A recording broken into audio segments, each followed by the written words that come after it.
Bonjour à tous, alors bienvenue sur ce cours sur les droites, les segments et les plans dans l'espace. Si vous regardez cette vidéo sur YouTube, je vous invite à aller sur leornian.net pour vous inscrire à l'ensemble du cours de terminale, donc de terminal S. Bientôt il y aura aussi d'autres cours qui seront en ligne. Et donc sur leornian.net, ça sera plus simple pour vous de regarder l'ensemble du cours de manière plus structurée. Si vous êtes professeur, learnian.net est un site web sur lequel vous aussi vous pouvez mettre vos vidéos en ligne et ainsi agencer un cours pour par exemple vos élèves ou des personnes qui seraient sur internet qui pourraient être intéressées par votre matière. Alors, ici donc dans la vidéo précédente on avait parlé du barycentre et donc là je vais montrer le lien entre le barycentre, les droites, les segments et les plans. Alors petit théorème d'abord, soit A et B deux points distincts. On considère le système A alpha B bêta avec alpha plus bêta différent de 0. Ok. Donc le barycentre grand G du système va être situé sur la droite AB. Alors ça va être notre première propriété. La deuxième propriété, c'est que la droite AB, c'est l'ensemble des barycentres du système A alpha B bêta. Alors ça c'est intéressant parce que c'est dire que notre droite en fait c'est l'ensemble des barycentres. C'est l'ensemble des barycentres qui ont comme points A et B avec des coefficients qui sont dans R tels que leur somme est différente de 0. Alors, comment démontrer que le barycentre est situé sur la droite AB?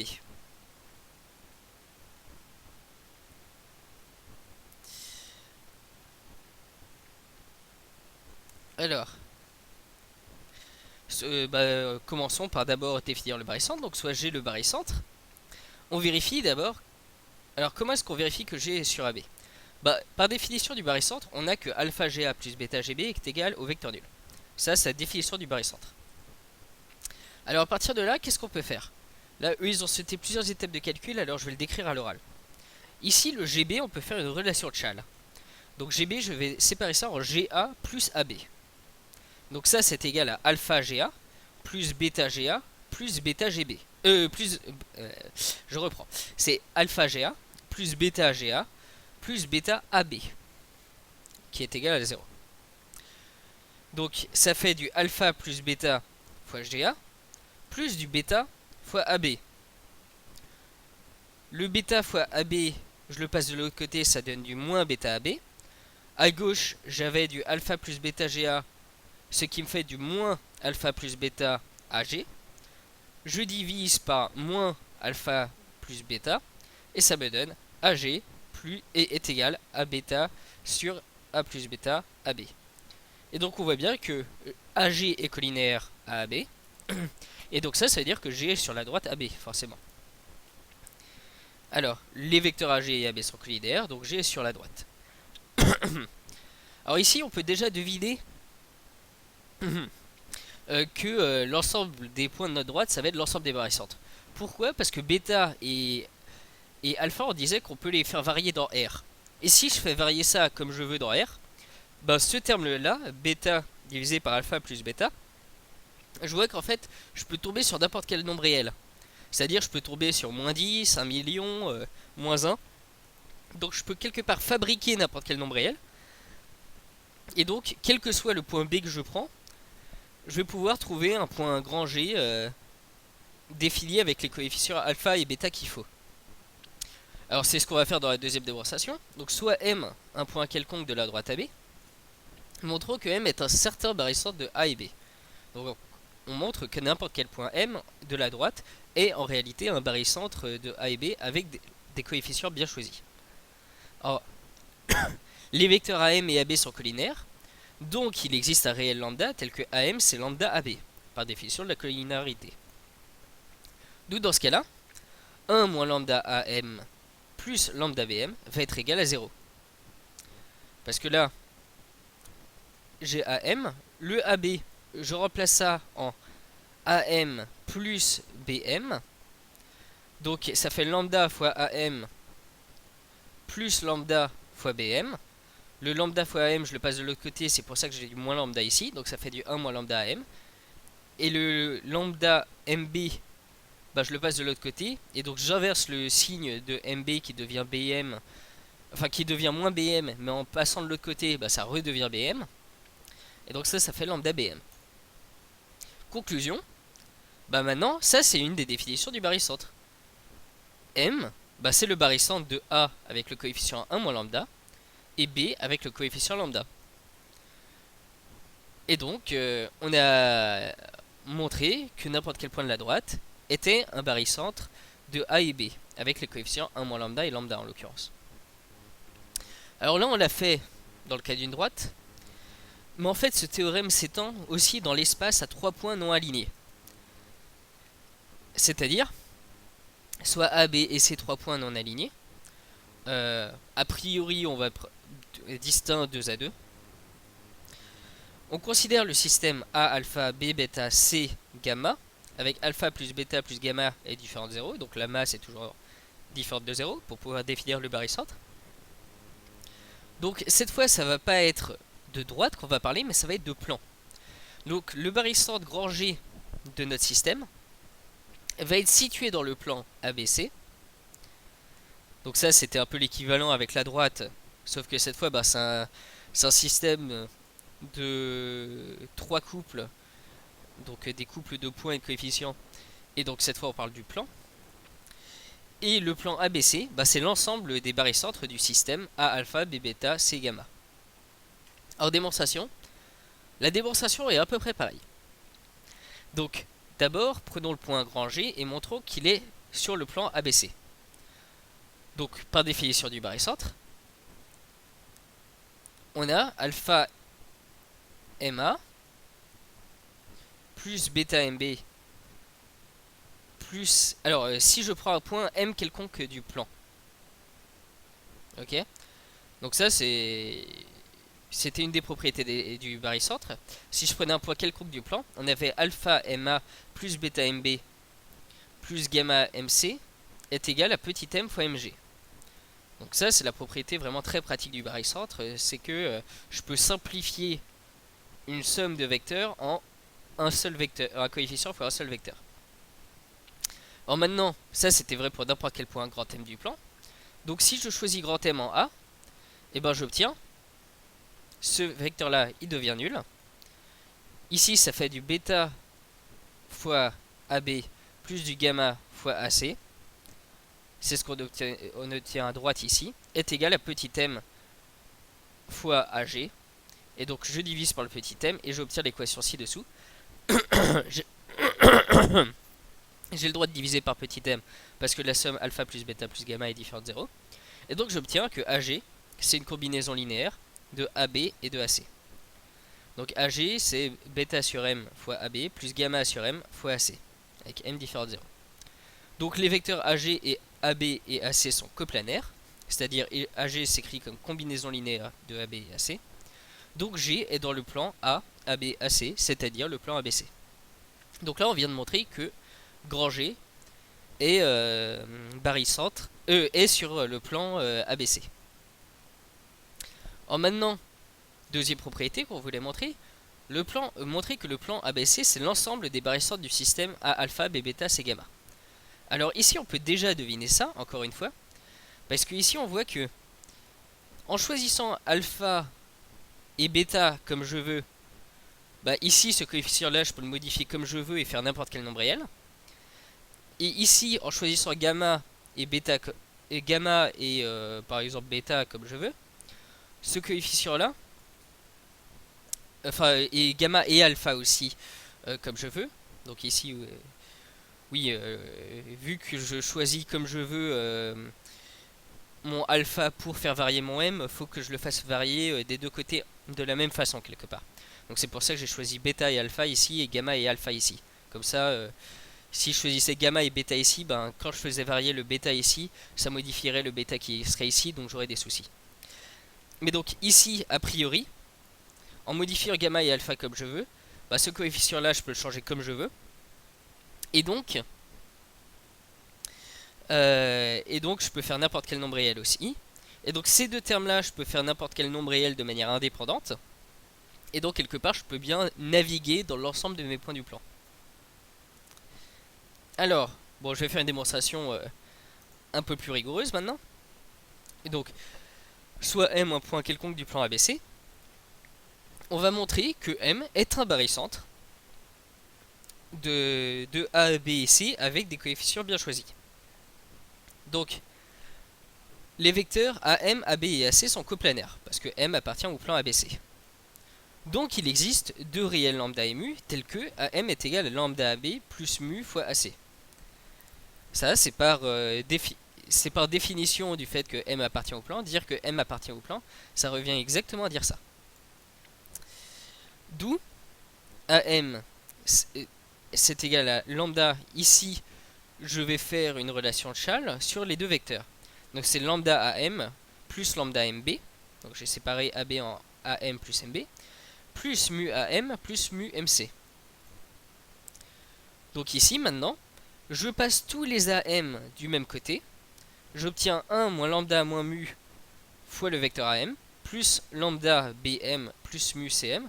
Alors remarquez qu'en passant de l'autre côté, à la place de mettre un signe moins, j'ai décidé plutôt d'inverser l'ordre de mon, enfin le sens de mon vecteur, ce qui revient à la même chose.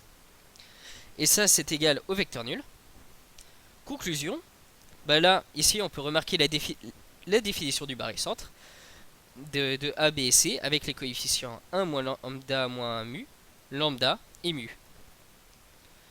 Et alors pourquoi? Alors ça c'est ce barycentre là.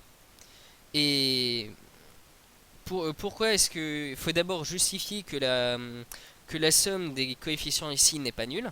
Mais la somme des coefficients ici c'est quoi? C'est 1 moins lambda moins mu plus lambda plus mu, ce qui est égal à 1. Et 1 c'est bien différent de 0. Donc c'est bon, la somme de mes coefficients est bien différente de 0. Alors ça c'était pour le lien entre le barycentre. Donc d'une part on l'a déjà fait avec les droites. Et ensuite avec les plans. Maintenant petit théorème, on va montrer le lien avec les segments. Donc les segments je rappelle c'est AB fermé. Mais donc c'est que la partie qui est entre A et B. C'est pas la partie qui est à l'extérieur. Voilà, donc théorème, soit A et B deux points distincts. On considère le système A alpha, B bêta avec alpha plus bêta différent de 0. Donc toujours pareil. Alors si alpha et bêta sont de même signe, et c'est là la grosse remarque, si alpha et bêta sont de même signe, alors le barycentre grand G du système est situé sur le segment AB carrément, c'est-à-dire entre les points A et B. Et le segment A et B, c'est l'ensemble des barycentres du système A alpha, B bêta, avec alpha et bêta de même signe. Alors démonstration. Supposons que alpha est différent de 0. Dans ce cas, les relations suivantes sont équivalentes. G est le barycentre de A alpha et B bêta. Par homogénéité, G est le barycentre de A1 et bêta, grand B bêta sur alpha. Donc ça on avait vu que quelque part multiplier le coefficient par une constante qui est différente de 0, ça ne changeait absolument rien. Donc ici en fait je multiplie par 1 sur alpha de chaque côté. Enfin par 1 sur alpha. Donc ici j'obtiens 1 et ici j'obtiens bêta sur alpha. Et on avait vu que ça ne changeait absolument pas le barycentre. Donc dire que G c'est le barycentre de ça revient à dire que AG plus bêta sur alpha BG est égal au vecteur nul, par définition du barycentre. Ce qui est équivalent à dire que AG c'est égal à bêta sur alpha GB. Donc là j'ai passé le BG de l'autre côté, ça donne du GB. Alors maintenant on va commencer à réfléchir un peu par rapport au segment. Si alpha et bêta sont du même signe, alors bêta sur alpha est positif. Donc AG et GB sont de même sens. Si AG et GB sont de même sens, ça veut forcément dire que G il est entre les points A et B. Il peut pas être derrière B ou avant A. S'il était avant A, le sens de AG et de GB serait pas les mêmes et le sens de le sens de AG et GB ne serait pas les mêmes dans les deux cas où G serait après B ou avant A. Donc si AG est dans le même sens que GB, c'est-à-dire ce terme-là est positif, dans ce cas, AG est forcément au centre, entre A et B. Si alpha et bêta sont des signes opposés, alors c'est le contraire. Bêta sur alpha est strictement négatif. Donc AG et GB sont de sens opposé. Donc du coup G ne peut pas être sur le segment ici. Et donc du coup il est forcément sur le reste, c'est-à-dire sur la droite AB, soit après B, soit avant A. Et voilà. Donc voilà, on vient de démontrer que le segment AB, c'est l'ensemble des barycentres du système A alpha B bêta, à la condition que alpha et bêta sont de même signe. Donc ça peut être intéressant pour, si vous voyez un barycentre, vous pouvez déjà deviner, dans beaucoup de cas, où est-ce qu'il risque de se situer sur la droite AB.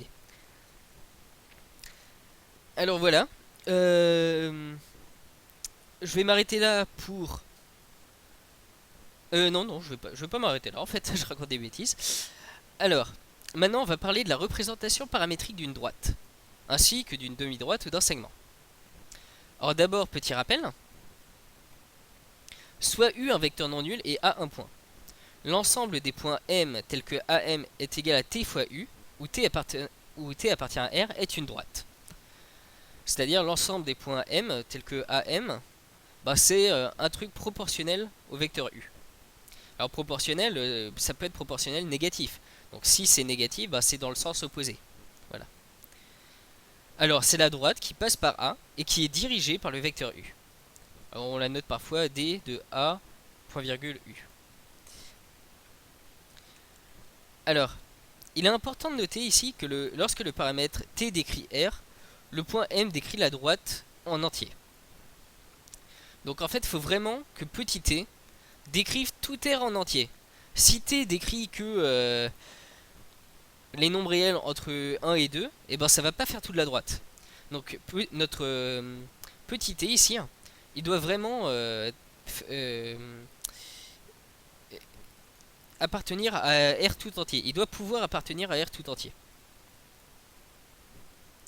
Alors, notons x0, y0 et z0 les coordonnées de A, A, B, C celles de U, et x, y, z celles de M.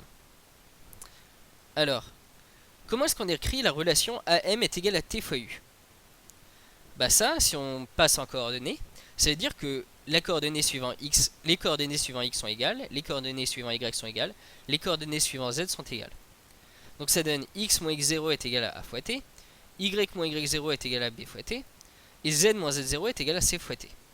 Parce que les coordonnées de U c'est A, B, C, les coordonnées de M c'est x, y, z, et les coordonnées de A c'est x0, y0 et z0. Ce qui s'écrit encore, x est égal à AT plus x0, y égale bt plus y0, z égale ct plus z0. Alors ce système-là, c'est ce qu'on appelle la représentation paramétrique de la droite D. Donc c'est ce système-là où on précise que T appartient à R. Voilà. Alors ici on pourra remarquer que, alors petite remarque qui est intéressante, quand vous tombez sur un système comme ça, si vous voulez essayer de deviner si c'est l'équation d'une droite, alors quand on est dans l'espace, et ben pour trouver son vecteur un de ses vecteurs directeurs, bon on n'a qu'à remarquer quels sont les termes devant les t. Donc A, B, C, ça va être les coordonnées d'un des vecteurs directeurs. Et si on veut prendre un exemple de point qui est sur la droite, par exemple le point A en l'occurrence, il suffit de prendre t égale 0. Si t égale à 0, bah, ces termes-là, ces termes-là, ces termes-là s'annulent. Et donc il suffit de prendre x0, y0 et z0. Donc ça c'est une manière, quand on voit ce système-là, c'est une manière très rapide de deviner quel est un vecteur directeur de la droite et quel est un point de la droite.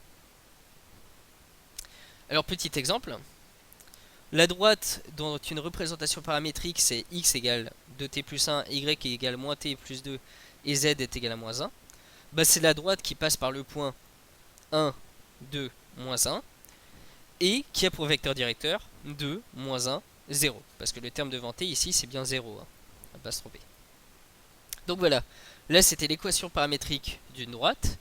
Et ça c'est vraiment super pratique dans l'espace, parce qu'on verra que c'est sûrement une des meilleures descriptions d'une droite dans l'espace, je dirais.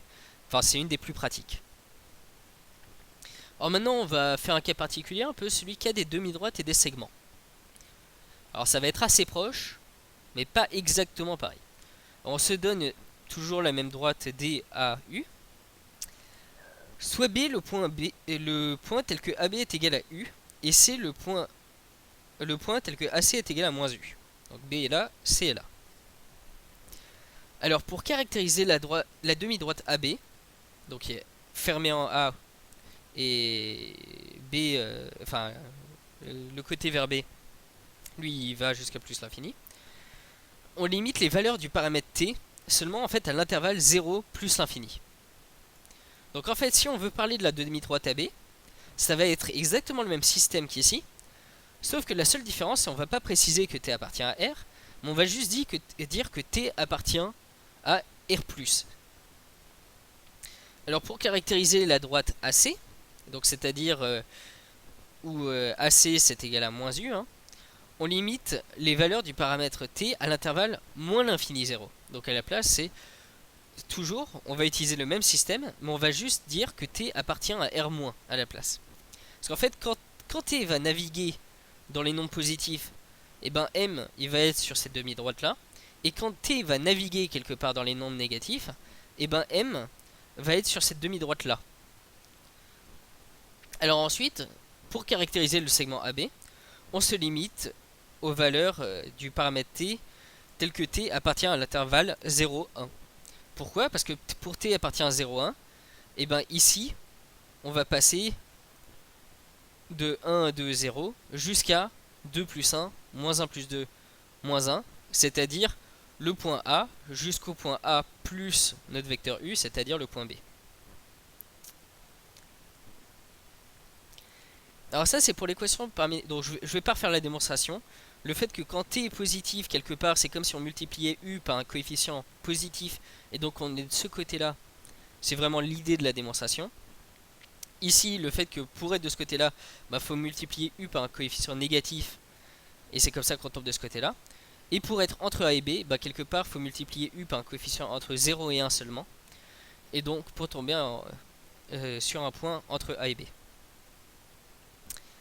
Alors ça, c'était pour l'équation paramétrique d'une droite. Maintenant, en fait, on va voir une autre manière qu'on a de définir une droite dans l'espace. Et il y a beaucoup d'exos qui vont essayer de faire le lien entre ces deux manières de définir. Alors l'autre définition, c'est de partir de deux plans de l'espace, et de dire, bah, ma droite, c'est l'ensemble des points qui sont l'intersection de nos deux plans.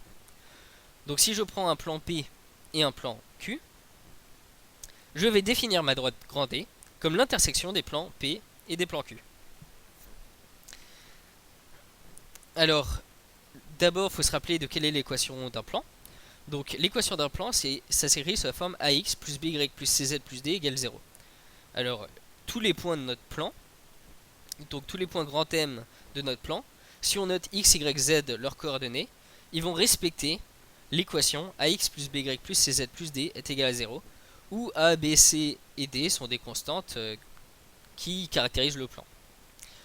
Alors ici j'ai pris un plan grand P AX plus BY plus CZ plus D égale 0. Je prends un plan Q A'X plus B'Y plus C' Z plus D' égale 0. Et donc il y a trois cas de figure. Donc ou bien un cas le plus fréquent, les deux plans sont sécants, et ils ne sont pas parallèles. Et dans ce cas, leur intersection c'est une droite D. Deuxième cas de figure, P et Q sont parallèles mais ne sont pas confondus. Donc c'est-à-dire P et Q sont parallèles mais leur intersection est nulle. Troisième cas de figure, P et Q sont parallèles et en fait sont même confondus, c'est-à-dire P est égal à Q, tout bêtement. Alors remarque, lorsque les deux plans sont séquents, alors on peut alors récupérer le système de représentation paramétrique de la droite d'intersection en utilisant une des trois coordonnées comme paramètre et en résolvant le système. Alors ça c'est ce qu'on va souvent faire en exo. Alors bon, je vais essayer d'illustrer cela avec un exemple. Donc ici, pour donner l'idée, c'est qu'on va introduire quelque part t est égal à un de nos, par exemple, x, ou t est égal à y, ou t égal à z, quelque part. Et grâce à ça, on va pouvoir introduire un système de type paramétrique, c'est-à-dire ce qu'on avait avant.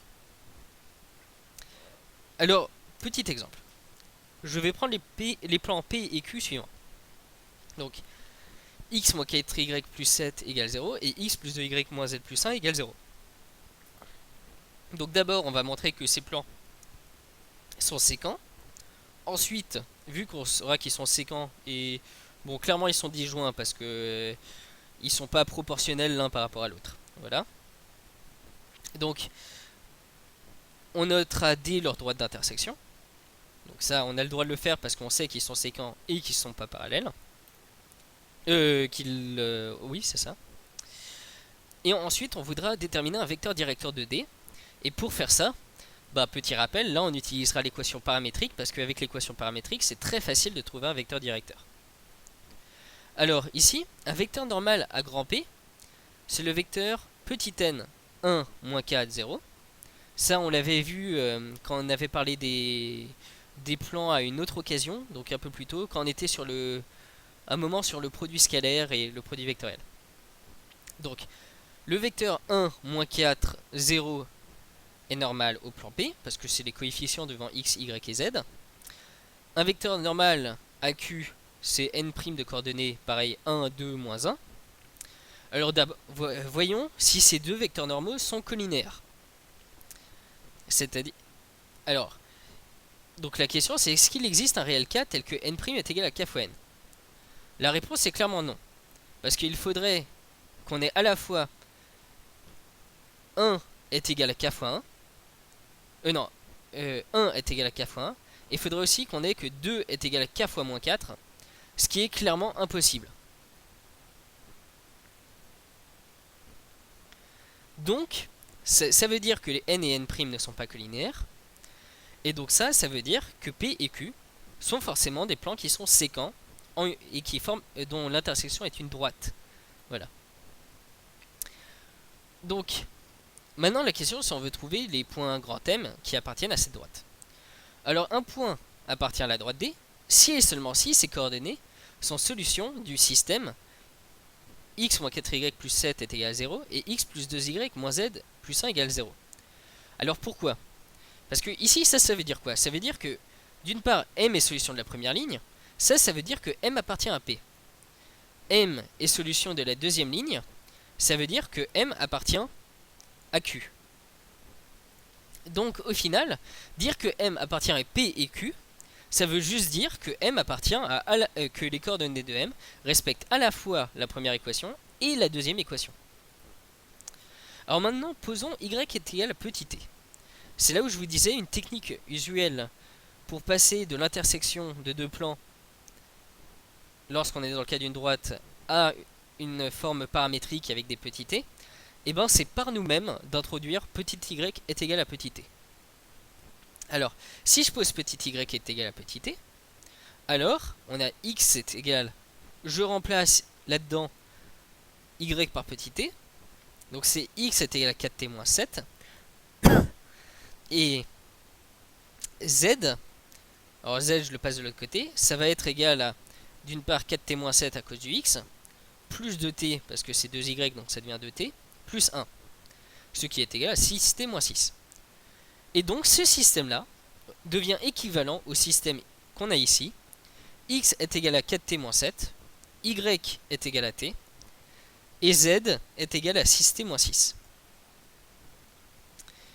Où t appartient à R. Donc voilà, on a réussi à passer de deux équations de plan, quelque part.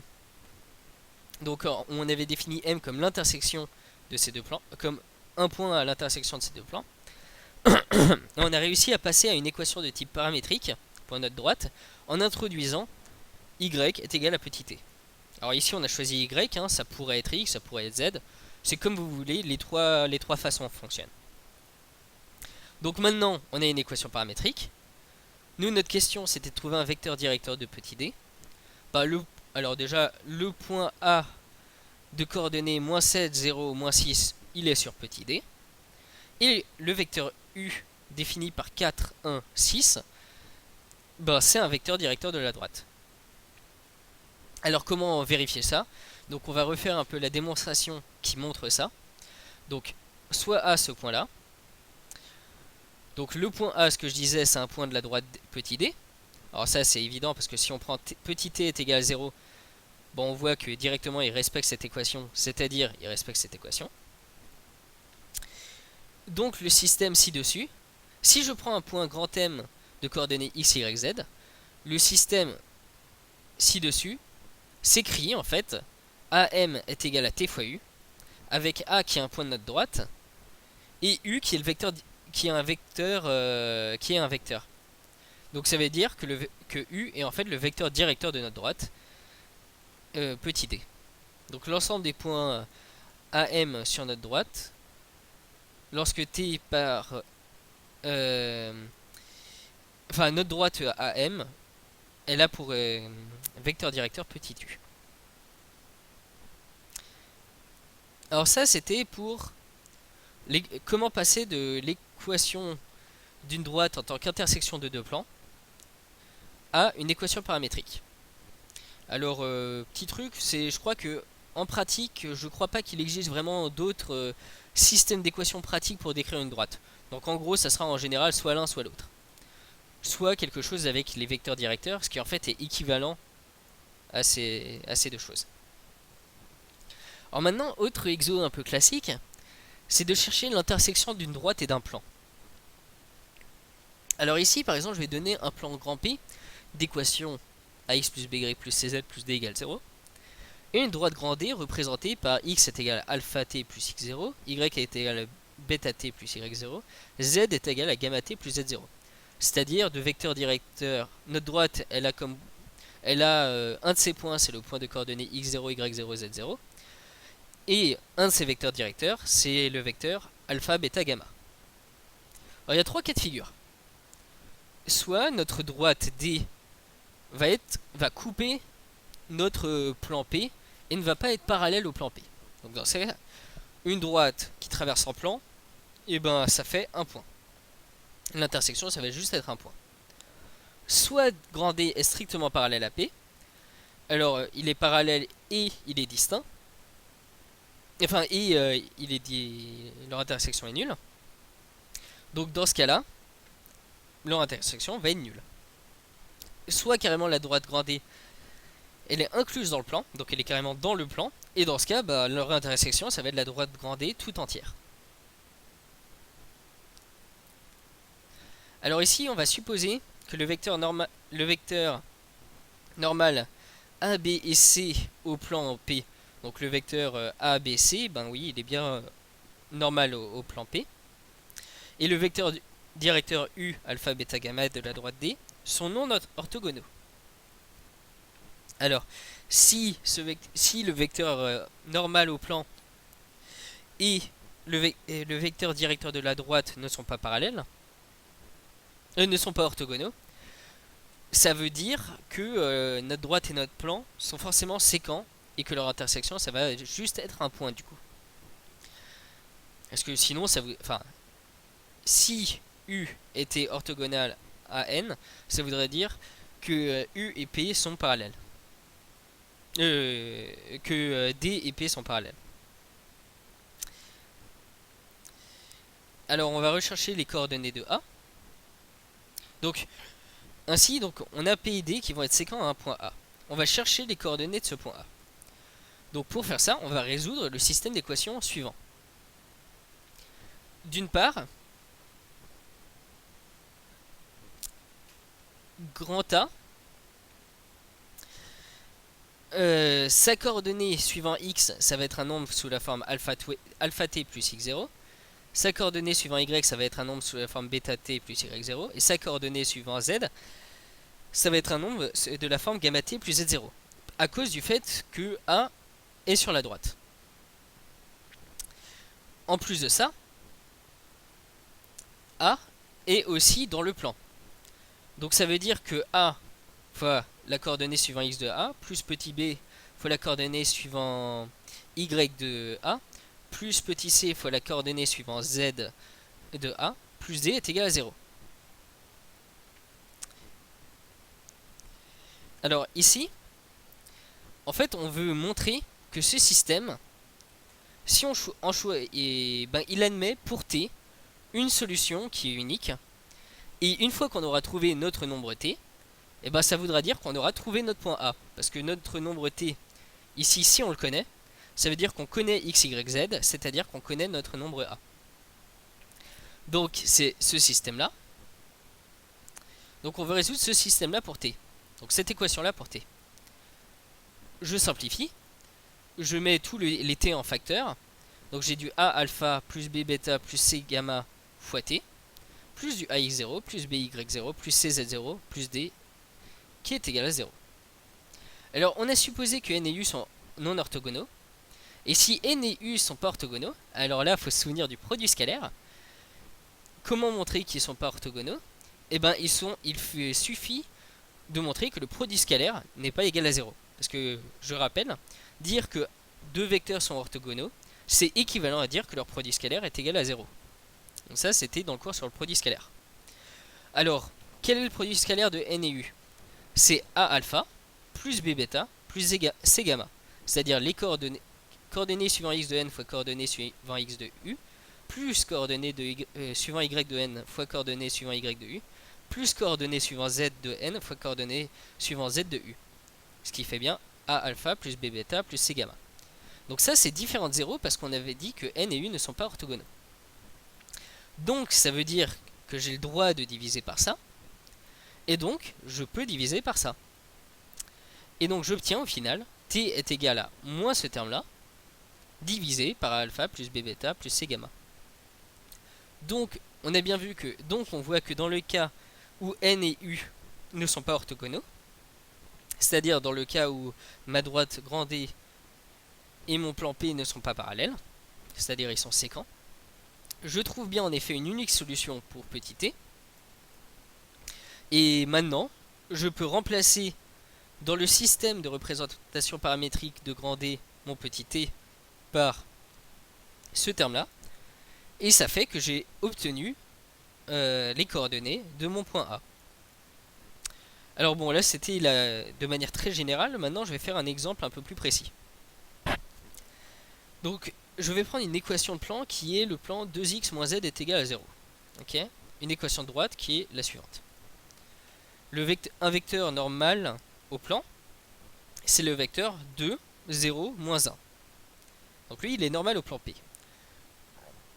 Un vecteur directeur de ma droite grand D, c'est le vecteur 1, moins 3, 0. Alors, comment montrer qu'ils sont pas orthogonaux?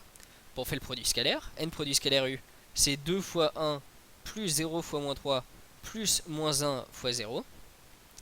Ce qui est égal à 2. 2, c'est différent de 0. Donc, ça veut dire que N n'est pas orthogonal à U. Donc maintenant, qu'est-ce qu'on va faire? On sait que si on note A, le point d'intersection entre mon plan P et ma droite grand D, on sait que les coordonnées de A respectent x est égal à t-1, y est égal à moins 3t, et z est égal à 2, où t est un nombre réel. Donc on va remplacer dans mon équation de plan les x, y, z par les coordonnées de mon point A. Et donc j'obtiens 2 fois t-1, c'est-à-dire 2 fois x, plus 0, parce que ici j'avais un 0, suivant y, moins, alors z c'était égal à 2, donc ça fait moins 2, j'ai rien d'autre, est égal à 0.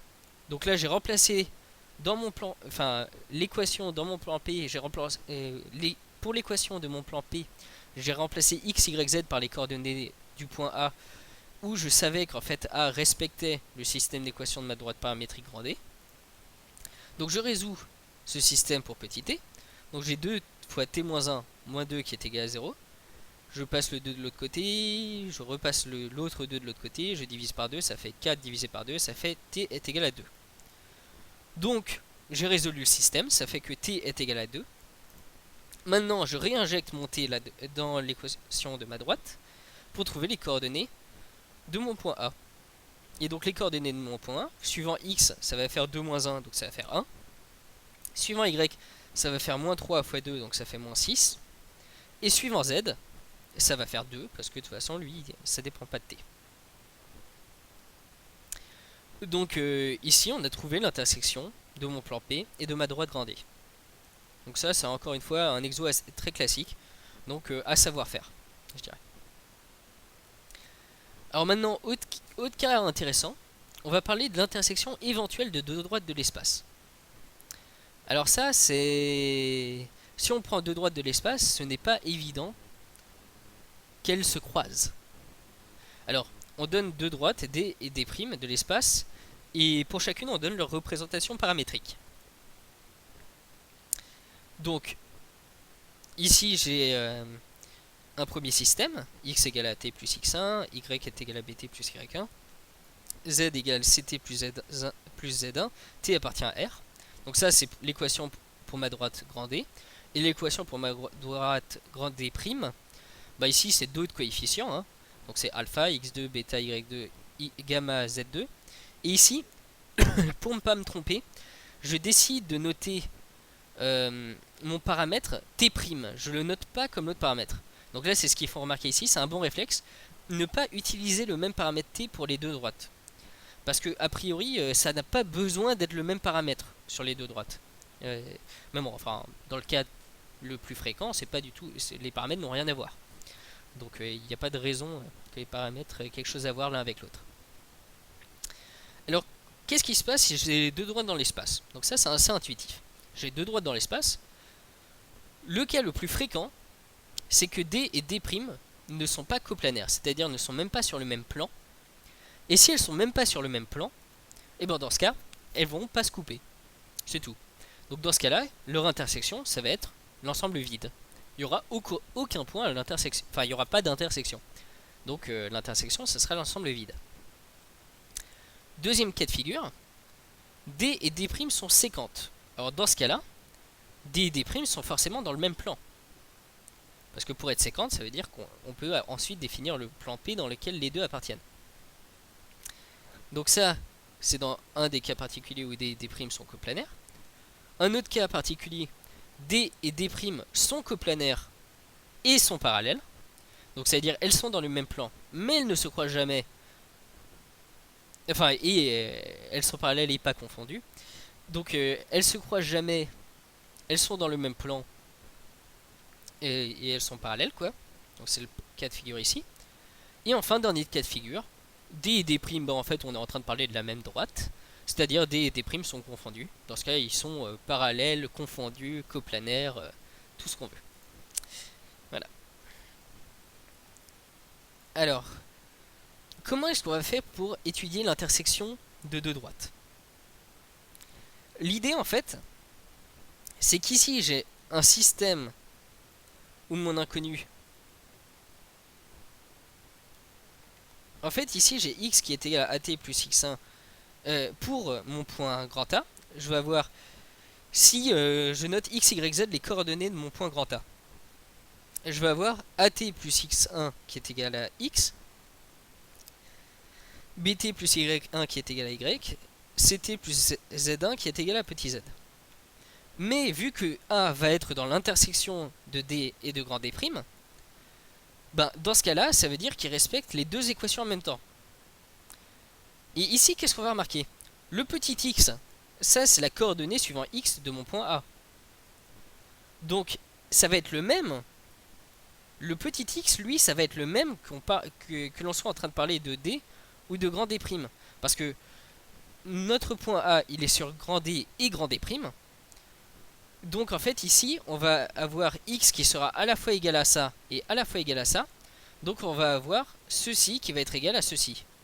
On va aussi avoir ceci qui sera égal à ceci et ceci qui sera égal à ceci, en identifiant les y et les z aussi. Donc l'étude de l'intersection des droites se fait en étudiant le système donc ici les inconnus ça va être t et t', suivant at plus x1 est égal à alpha t prime plus x2, bt plus y1 est égal à bêta t' plus y2, et ct plus z1 est égal à gamma t' plus z2. Donc l'idée c'est ici, vu que A est à l'intersection de nos deux droites, et ben j'ai à l'intersection de nos deux droites, ben, on parle du même point, donc les x, les y et les z vont être égaux. Et donc on va avoir ça qui va être égal à ça, ça qui va être égal à ça, et ça qui va être égal à ça. Alors, bon, je vais faire un exemple pour illustrer ça. Parce que là, ça reste très théorique. Donc, je vais me donner 4 points. A, B, C et D. On veut étudier l'intersection des droites AB et CD. Alors déjà, quelle est une représentation paramétrique de la droite AB? Un vecteur directeur, ça va être le vecteur -1, 0, 1. -1, 0, 1. Et maintenant, j'ai qu'à prendre le point A. Donc je fais plus les coordonnées du point A, donc c'est-à-dire 1, -1, 0. Donc ça, c'était pour la droite AB. La droite CD, je fais pareil. Donc un vecteur directeur, c'est coordonnées D moins coordonnées de C, c'est-à-dire -1, fois, ça c'est le terme fois T', plus, enfin, suivant Y, -3, -2, ça fait -1, donc suivant Y, bon, j'ai encore un -1 devant le T', 3 moins 0, ça fait 3, donc j'ai un 3 suivant le T', suivant Z.